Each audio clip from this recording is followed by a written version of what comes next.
I work the front desk at a boutique hotel in Copenhagen, and last Thursday around 11 p.m., an American couple in their 50s walked up to check in. The husband looked exhausted. His wife was scrolling through her phone with this confused expression. "Excuse me," she said, looking up.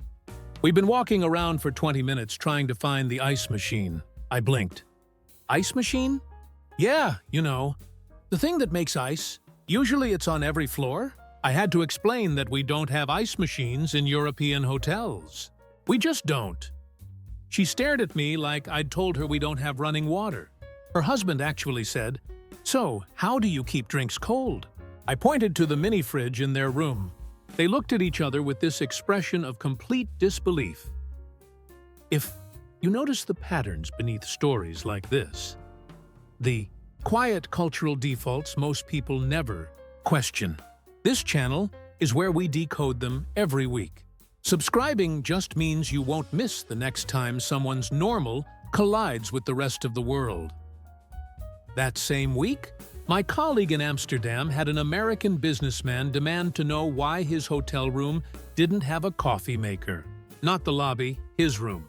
He genuinely couldn't understand why he'd have to go downstairs for coffee. He kept saying, "But it's a 4-star hotel." Like those stars meant the same thing everywhere. My cousin works at a hotel in Barcelona. She told me about an American student who called down at 1 a.m. asking how to turn on the air conditioning. It was March. The temperature outside was 55 degrees Fahrenheit. The student insisted she needed AC because it feels stuffy. Turned out she'd never opened a window before. She thought the handle was decorative. Then there's my friend in Berlin, who had a guest complain that the shower was broken because the water wouldn't get hot enough. The water was fine. It was 38 degrees Celsius, which is normal. The American wanted it at 120 Fahrenheit. That's 49 Celsius. That's not a shower, that's a lobster pot. When my friend explained that European water heaters don't go that high for safety reasons, the guest said, "Well, that's a lawsuit waiting to happen back home." The irony was completely lost on him, but that was just the beginning of a very long month.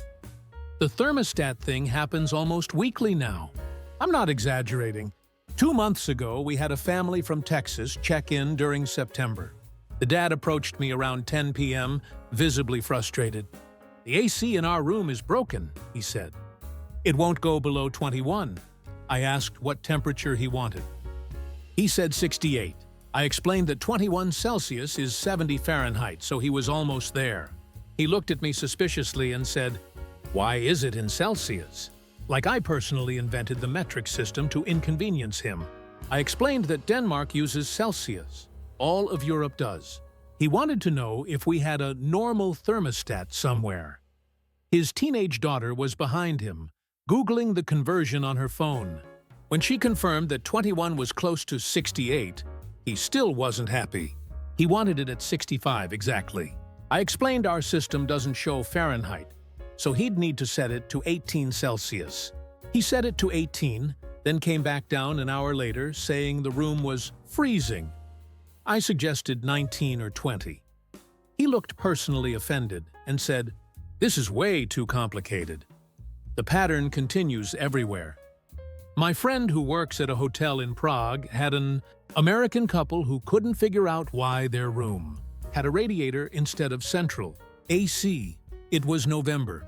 Most people stop at "That's weird." I go further. Why does it happen? What does it say about comfort, culture, or control? That's the kind of analysis I unpack here. If that's your kind of curiosity, you'll want to stay tuned. They kept touching the radiator and saying it felt old-fashioned. They asked if the hotel was restored or original. It was built in 2015. Radiators are just normal here. In Lyon, a hotel manager told me about a guest who tried to sue because the room didn't maintain consistent temperature. The room was fine. The guest had opened the window, turned on the radiator to maximum, then complained it was both hot and cold. When staff explained that opening the window while heating makes no sense, the guest said, "In America, The system adjusts automatically. The manager didn't have the heart to explain that physics works the same everywhere. The weirdest one came from Oslo. An American digital nomad in his 30s checked into a hotel and immediately asked about the climate control panel. The receptionist showed him the simple thermostat dial. He said, "No, like the full system. Humidity, air circulation, fan speed. Norwegian hotels don't have that." He spent his entire stay writing a blog post about how European hotels are technologically behind. The post included a paragraph about how Americans understand comfort better. It got 47 comments, mostly from other Europeans laughing. Last winter, we had a retired couple from Florida who arrived in January. The wife asked if we could turn off the heating in their room because they don't like artificial heat. It was -5 degrees outside. I explained that turning off the heat completely wasn't possible because the pipes could freeze. She said, "Well, just crack a window then." I did suggest that. She said windows let in noise, so she wanted it cold, but silently cold. I couldn't help her with that. The breakfast situation deserves its own category of confusion. I remember this one morning in April. An American woman in her 40s came down at 6:45 a.m. Our breakfast starts at 7. She saw the empty dining room and said, "Oh, good. I'm early. Can I just grab something quick?" I explained breakfast wasn't ready yet. She looked genuinely shocked and said, "But I have a tour at 8:30. Like her personal schedule meant we should open early. When I didn't budge, she asked if she could just make toast. No. Breakfast starts at 7. She went back upstairs and came down at exactly 7:30. Sawo 1. Still annoyed. The concept of breakfast hours completely baffles some Americans.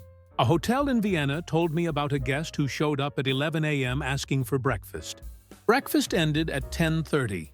The guest said, "But I'm still hungry for breakfast food."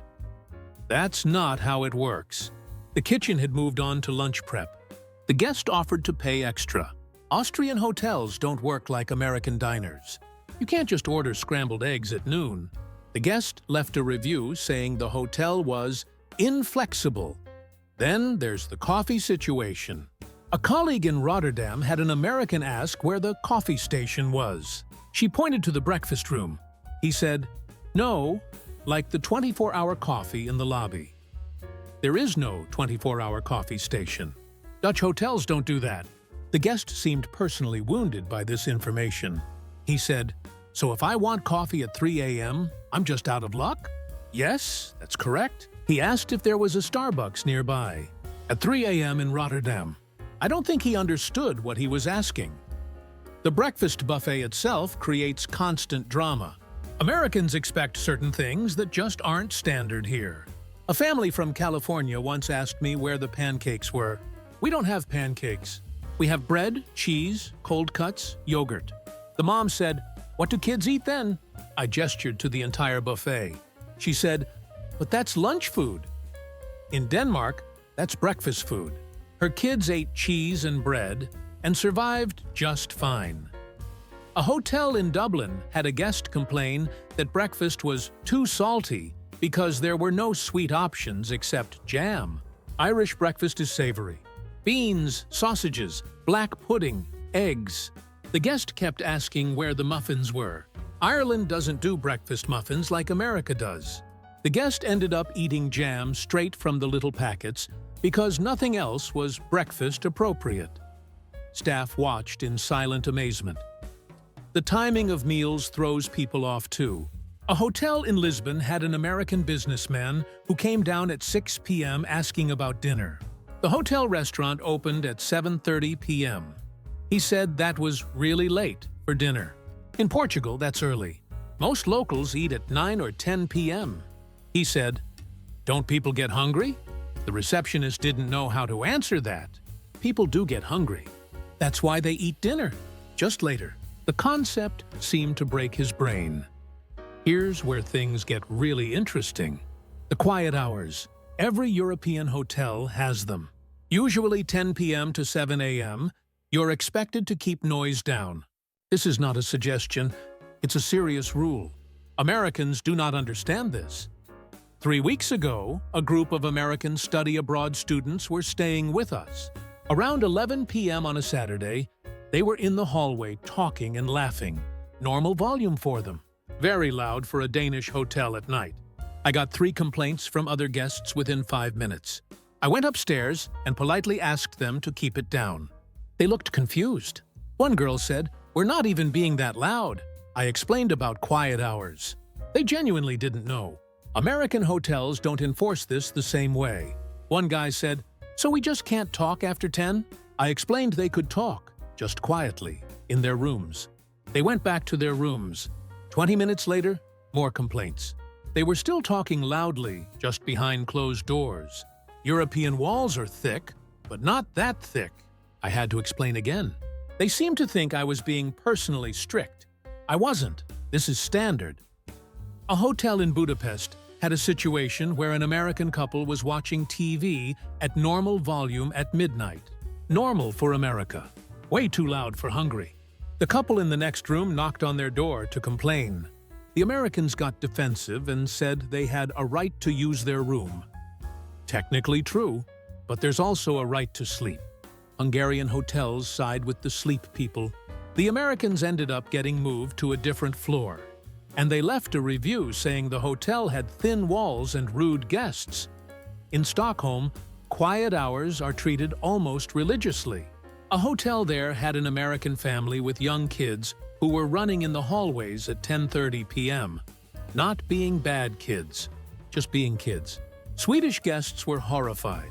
One guest actually called the police, which is extreme but shows how seriously Swedes take this. The American parents were completely blindsided. They said, "They're just playing." The hotel manager had to explain that children are expected to be quiet after 10 too. The parents thought this was unreasonable. Sweden did not care. The shower situation falls into this too. A hotel in Munich had an American guest take a shower at 6:30 a.m. The guest below him complained about the noise. Water rushing through pipes is considered noise during quiet hours in Germany. The American didn't understand. He said, "I have a flight at 9. When am I supposed to shower?" The answer was after 7 a.m. or before 10 p.m. the night before. He said that was restrictive. Germany said that was normal. What Americans don't realize is that European apartments and hotels are built differently. Sound travels. Everyone shares walls. The culture developed around this reality. You adjust your behavior. It's not personal. It's communal living standards. Americans are used to more space, more sound insulation, more individualism. The clash is inevitable. A hotel in Brussels had an American couple who ordered room service at 11 p.m. The delivery person knocked on their door. The guest across the hall came out in his pajamas and glared at everyone. The Americans didn't understand why. The Belgian guest said, "It's 11 p.m. The Americans said, "So? Different universes, same hallway." But the story that really takes the prize happened just last month. An American woman in her early 60s checked into our hotel for a week-long stay. She seemed nice enough at first. Second day, she came down and asked about housekeeping. I explained that housekeeping comes every 3 days, unless you request it daily for an extra fee. Her face went blank. "Every 3 days?" She repeated, "Yes, it's standard in Denmark. Saves water and energy." She processed this for a moment. Then she said, "So my towels don't get changed every day?" "Not unless you request it." "And someone doesn't come make my bed every morning?" "Not every morning, no." She stood there in complete silence. Finally, she said, "Then what am I paying for?" I explained that she was paying for the room, the bed, the location, the facilities. She wasn't satisfied. She said that in American hotels, housekeeping is daily. That's part of the service. I explained that European hotels work differently for environmental reasons and labor practices. We don't have staff cleaning every single room every single day unless necessary. She escalated to my manager. My manager explained the same thing. She asked if she could pay extra for daily service. We don't offer that. We have limited staff. She seemed to take this as a personal attack on her cleanliness standards. She said, "I guess Europeans just don't care about hygiene." That's not it. We care. We just don't need fresh towels every 24 hours. Most Europeans don't wash their towels at home daily either. You use a towel a few times, then wash it. It's normal, sustainable, logical. She spent her entire week low-key uncomfortable about the towel situation. On her last day, she asked if this was a Denmark thing or a Europe thing. I told her it's increasingly common across Europe. She shook her head and said, "Y'all are different over here." And these stories? They never stop coming. Every week brings a new misunderstanding, a new moment of culture clash over something as simple as ice or coffee, or what time people sleep. It's not that Americans are wrong or Europeans are better. It's just different systems built on different assumptions. But watching someone discover that their normal isn't universal normal, that's always going to be interesting. Especially when it happens in a hotel lobby at midnight over a thermostat set to 21 degrees.